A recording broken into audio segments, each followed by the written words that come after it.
హనుమంతుడు చంద్రుడి మీద ఎందుకు కూర్చున్నాడో తెలుసా?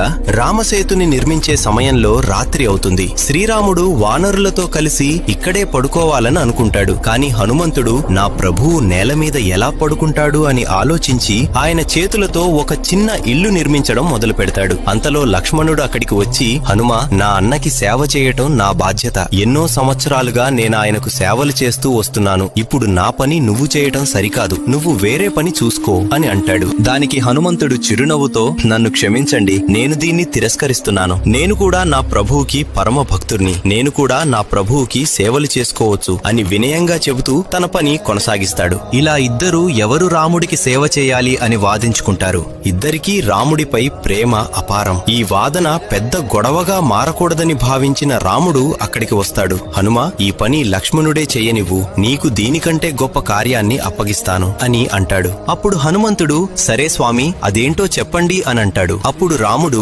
ప్రతిరోజు రాత్రి నన్ను అలాగే మొత్తం వానరసేనను కాపలా కాస్తూ ఉండు. ఎవర్ని మా దగ్గరికి రానివ్వకు అని చెప్తాడు. హనుమంతుడు వెంటనే సరే స్వామి, మీ ఆజ్ఞ అని ఒక పెద్ద పొడవాటి చెట్టు మీదకి ఎక్కుతాడు. కాని అక్కడి నుంచి మొత్తం వానరసేన కనిపించదు. సరే అని పరిగెత్తుకొని పెద్ద కొండ మీదకి వెళ్లి చూస్తాడు. అక్కడి నుండి కూడా మొత్తం వానరసేన కనిపించదు. ఇప్పుడెలా అబ్బా అంటూ ఆలోచిస్తూ అటూ ఇటూ చూసి పైకి చూస్తాడు. ఆకాశంలో ప్రకాశిస్తున్న చంద్రుడిని చూసి, ఆహా, ఇదేదో చాలా బాగా మెరుస్తుంది. దీనిపైన కూర్చుంటే మొత్తం వానరసేన కనబడుతుంది అని ఒక్క దూకుతో గాలిలోకి ఎగిరి చంద్రుడి మీదకు వెళ్లి కూర్చుంటాడు. రామలక్ష్మణులతో పాటు మొత్తం వానరసేనను చూస్తూ రాత్రంతా కాపలా కాస్తూ ఉంటాడు. ఇలా ప్రతిరోజు హనుమంతుడు నిద్రపోకుండా తన ప్రభువును మరియు సేనను కాపలా కాస్తూ ఉంటాడు. ఫ్రెండ్స్, జై హనుమాన్